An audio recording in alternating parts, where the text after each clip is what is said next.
She was obsessed, and she started going to specialists and adoption agencies, which is wound up with the adoption. But this was during one of those scenes where I was summoned to the specialist's office. I wasn't drinking at the time, and it was a real low point in my life. After much debate, I was summoned to the office of the Creator in Westchester. He wanted to see me alone. I was totally against it at the time. It's a difficult decision to make, even if you want to have a baby. But if you're really hoping not to have one, it's hell. The waiting room at the clinic was like a nursery. 4 or 5 women were there reading fertility books. Surprisingly enough, most of them had brought their small children. Maybe that's not surprising. It was surprising to me that they had children and they wanted more. I searched the kids' faces as they played to see if any of them bore any resemblance to one another. I was distrustful of the doctor with his little baby factory. What if he was the father of all these little monsters? How hard could it be? I was summoned into his office and was surprised to find a Woody Allen type character behind a humongous desk in his corner office. Maybe he just made the desk appear humongous because he was so small. He did look a lot like Woody Allen, glasses and all, only much sharper. He had the appearance of a man who scrubbed himself clean 50 times a day. He had an unnatural glow about him. He had the aura of a man who created babies for a living. I understood now. This was why these women worshipped him. I crossed my legs uneasily. Well, Mr. Broderick, he said, leaning back in his throne, clasping his hands, are we ready to make a baby? Listen, you seem like a really nice guy, I said, but I'm married. Right, he said, with a straight face. I guess he'd heard them all before. What we need to do today is take some tests. Then we'll reschedule another appointment for next week, and we can all sit down with the results and discuss our options. How does that sound to you? Sounds great, I lied. Okay, if you'll just go back to the waiting room, he said, getting up and walking me to the door of his office. One of the nurses will be with you in a moment. Thanks. Nurses, tests. This was beginning to sound like it might be fun. I went back to the waiting room and read an article about breastfeeding. 2 of the women in the waiting room now had their nannies with them. There must have been 7 or 8 well-dressed, attractive, wealthy white women and a handful of little Gap babies. I tried not to dwell on the fact that I was the only man in the room. The nurse behind the desk stood up from behind the counter and called my name, glancing around the room as if there was the possibility that one of these women had the first name Colin. I approached as she held out a clear plastic cup with a blue lid.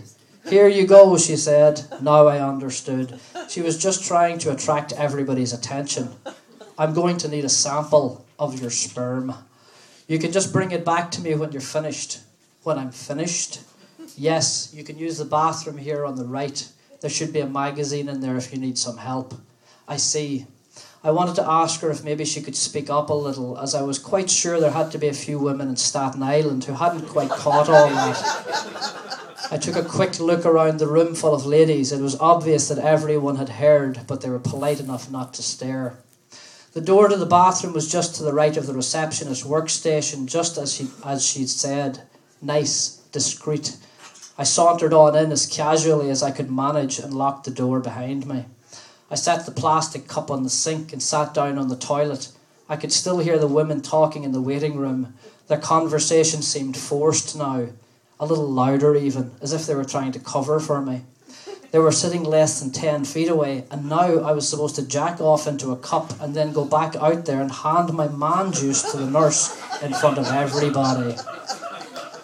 I considered just packing it in right there. I didn't want to do this in the first place. I really didn't want a baby. I was here because I wanted peace and quiet in my own home so that I could get some writing done. If I didn't get this done, I'd never hear the end of it. I'd never get any writing done. Maybe I was just being selfish, but this just didn't feel natural. What the hell was I doing in here? What was I doing? Oh my God, now I'd wasted some time obsessing about it, and all those women out there were still waiting for me to perform. I pictured them out there glancing at their watches, whispering to each other, straining to hear any trace of me manhandling myself.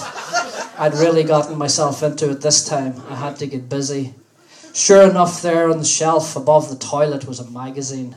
I took it down. and was turned off right away by the fact that it had lost its cover.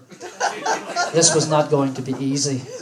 The corners of the pages were dog-eared. This little puppy had been through the mill. I could storm out waving the magazine and scream, "This is an outrage. You expect me to work with this?" Like a French actor with a bad script. I could fling it onto the coffee table in the middle of the small waiting room and storm out the door, muttering something about how this was an insult to my talent. I was wasting more time. I had to get it together. How long had I been in there already? What if someone out there was waiting to use the bathroom? What if I couldn't perform? I had to escape. There was no window. I eyed the small air vent in the ceiling. If I could just manage to somehow dislocate both my shoulders and crush my pelvis with the toilet seat, I just might be able to squeeze myself through it. Focus, you're in here now, deal with it. The only way out is in your pants. Get it out and get on with it. There you go. I washed up and gave myself a grin in the mirror. Who's the man? You're the man. No, you're the man.